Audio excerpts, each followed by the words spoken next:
Alla corsia 1 parte Francesca Tartaglia, Stella Marina.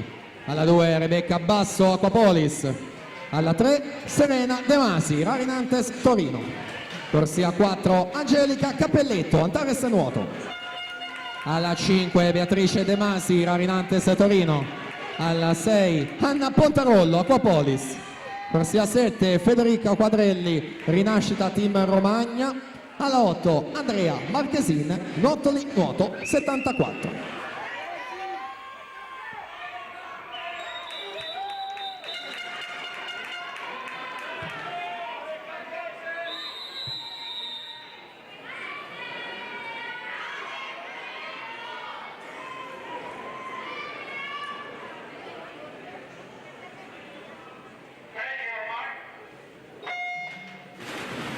Finale junior femmine 100 fa, record di Anita Bottazzo dell'anno scorso 1-1 e 19.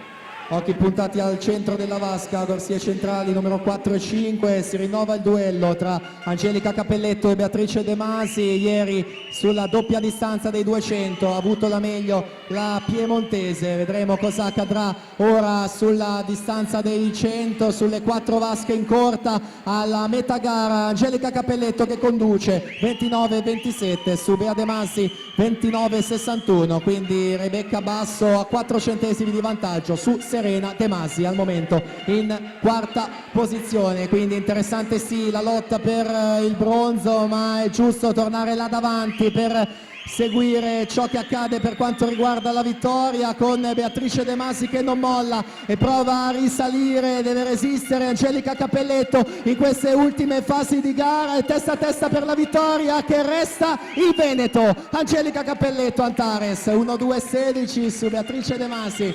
1-2-38, e quindi per la terza posizione alla meglio Serena De Masi con 1-4 e 19.